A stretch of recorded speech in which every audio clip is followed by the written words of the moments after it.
Further ado, I think it's time we just head straight on into our second series of the night. It's PuPu versus Nerchio. And straight away here in the bottom right hand corner we have our blue Zerg player from Team Acer. Very excited to have him here playing in the Summer League. It's Nerchio. Kind of picked the group of death really for Nerchio. Yeah, I mean him and Cass in the same group is probably as tough as the round 16 got. Or as tough as the round of 16 gets, so still a bit unfortunate, but it's just the way things happened. Since Nerchio down here in the bottom right hand corner is the winner of qualifier 4 or qualifier 5 or so, maybe even before that. So it was a long time ago now, the qualifiers. So yes, he is down here in the bottom right hand corner. In the upper left hand corner, let me very quickly just type out ! bracket for Lizio in the chat. In the upper left hand corner we do have our purple Zerg player from Carnage Esports. It's PuPu.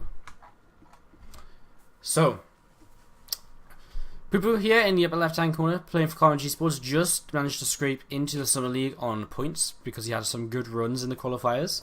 So I'm very excited to have him. I've seen him play a few times for Carnage Esports in the SC2 Improved Team League. So again, always great to see these guys in a different setting. Because nowadays the Team League really is the main event from SC2 Improve, I would say. So it's kind of nice to see these guys just in a little bit of a different setting, doing something slightly different, and so on. So yeah, you got PuPu down here, starting up his hatchery after a pull first. Nerchio doing the exact same thing. We are completely live now, guys. So before our first series was from replays, but now we are completely live here with PuPu versus Nerchio.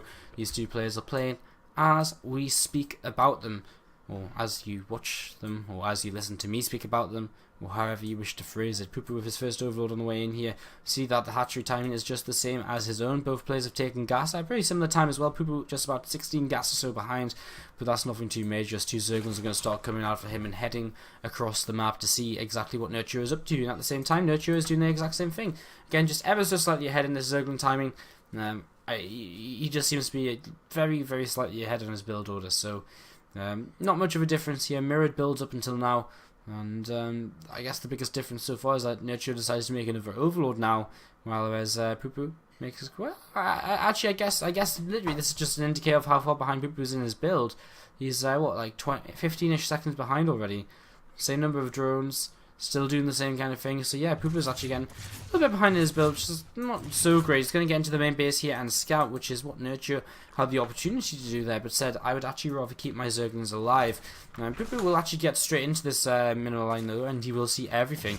You'll see that 3 workers are still on gas mining here, and he's actually got 2 workers on gas, so I guess he's going to be, again, he's not going to have as much gas income. He actually keeps both of his Zerglings alive as well. So I mean, he's going to have certain speed. Bane Nest is ever so slightly faster for Nerchio. If PuPu's going to play as the defender though, that shouldn't matter all too much. Nerchio's on the hunt for these 2 Zerglings. He wants to hunt them down. He doesn't want to let them get away. So so yeah, these couple of lings just continue to head across now. Let me very quick pause on the stream, and yeah, these couple of lings are coming across, and they are going to make it back home, it would seem, unless Nerchio's speed kicks in beforehand, but I don't think it will. It's about 20 seconds away, so he's going to be okay. Hey, Bazooka! Hitting the subscribe button. Thank you, Bazooka. Thank you very much. It does mean a lot, and again, subscribing gives you a bunch of perks, guys. You get replay packs and all that sort of stuff. And if you've got any suggestions for subscribing as well, you get raffle tickets too. If you've got any suggestions for subscribing, please do let me know, because I would love to hear them and to put them into action here. May as well talk about that while we're just got a Lair and an Evo Chamber on the way. Nothing too exciting happening in this Series E. Third base going to try and come down for PuPu. Same for Nerchio soon, I would imagine, although he is going Lair a little bit faster. And with 4 gases, looks as though he is going to be playing the Mutalist game. So again, thank you very much, Bazooka. Your support is much appreciated, and I will make sure to update the subscriber graphic between the next games. So some Zerglings come in here, and this is absolutely huge for PuPu, because he's immediately going to identify the speed of this lair. He's going to identify there's no third base, and he's going to put 2 and 2 together and see the 4 gases as well, and he's going to say, right, you're going to go Mutalisks here. So straight away, this is great for PuPu. He actually starts up 16 Zerglings, so it looks as though he's... Okay, this actually responds to the Zerglings coming across the map from Nerchio. This is kind of interesting, because we're going to have a Carapace build coming out of PuPu. Nerchio actually starts to morph in some Banelings. Okay, interesting. So, I mean, generally these Carapace builds, it's so your Zerglings could just become that much more efficient on the ground, and then you can transition into Roaches afterwards. As PuPu starts up some Banelings of his own, he's got a lot of Zerglings coming out of his own as well. These Banelings do finish morphing for Nerchio, and they will begin moving forward here. Going to be looking for some connections, but PuPu has Banelings of his own on the way. They're going to be ready here very, very shortly. There's the first two. In which direction are these going to go in? And well, Nerchio has to be careful. The splits are pretty real.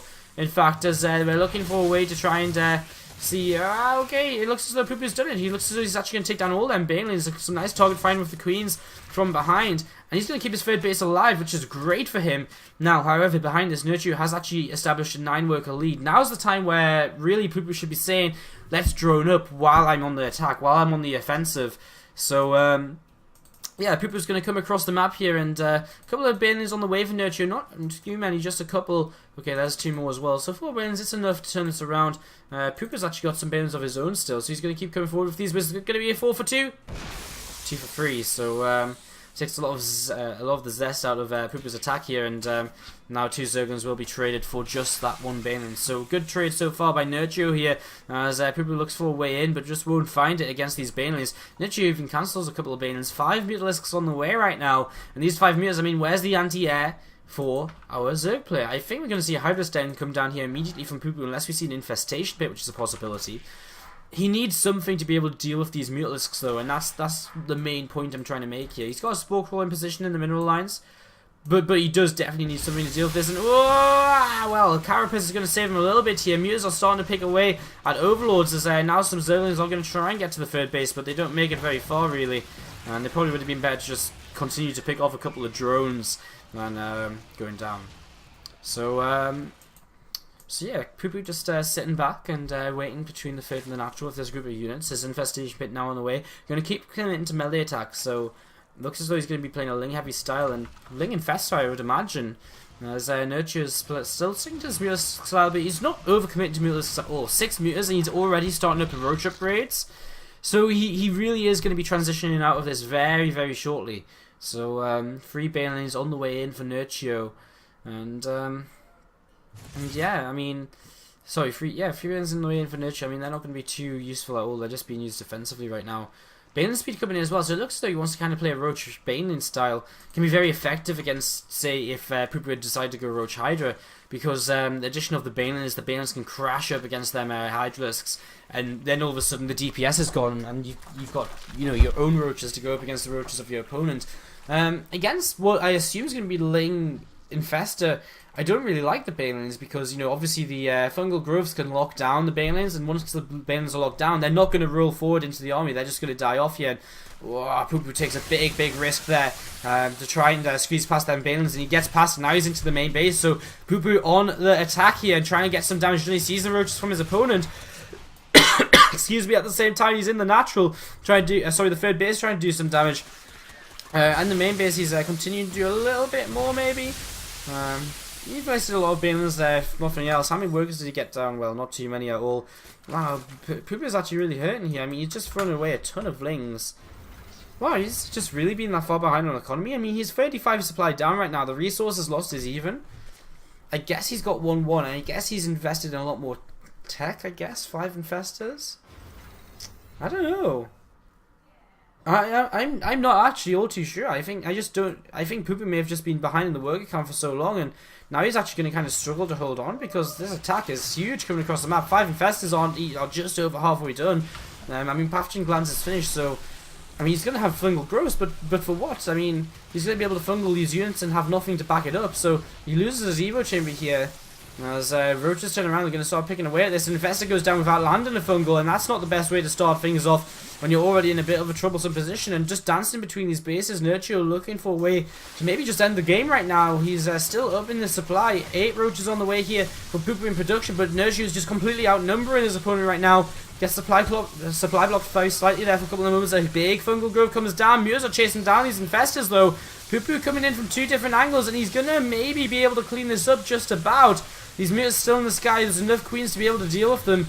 and PuPu will be able to turn this around. But now he's playing Roach versus Roach, and he doesn't have Roach upgrades, which isn't a good start. He's lost his Evo Chamber as well, and Nerchio just keeps on reinforcing, and he looks as though Nerchio might actually just be able to push on through here still. He's Mutalisks, and this guy's still trying to help out a little bit more, and it looks as though it's actually going to be enough. He's actually going to be able to push all the way through here. The Mutas are slowly going down, and Nerchio actually is not going to push through. He's going to be pushed back, but how much damage did he get done there?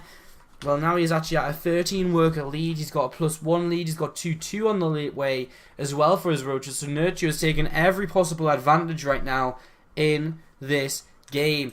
Nerchio, what can he get done here? He's looking for a way to do whatever he can. He's coming forward here with these Roaches once again. PuPu's already set up into his concave. Muta's just going to take a couple of pot shots. Could even kill off that Roach. I think that's what Nerchio has his eyes on. Okay, now he's just going to start going for the queens here. Come the Roaches. Fungal Growth does land. There's 2 more Fungals remaining. He lands another one, and there is some infested tenants to back this up. PuPu's actually going to be able to turn this around, and I think Nerchio come in just a little bit too early to this. Now, will he run up this ramp, maybe split and fight? No, he's just going to keep on backing off. So, I mean, wait for reinforcements is all he really needs to do. 2-2's about, what, 45 seconds away, and once that kicks in, there really is going to be no way to really deal with this at all. So coming forward here, and let's see what can happen. He's out of fungal growth, so no fungals this time around, and the concave is in favour of Nerchio as well. So Nerchio looks as though he's going to be able to push through this time, truly and well and truly, compared to all the times before where it's like, oh, he's going to push through. Well, no, he's actually being turned around. This time he has definitely broken his opponent here. The last couple of infested energy, last bit of infested energy throws out a couple of infested terrans. Victory for Ace and Nerchio in game 1 of this best of 3.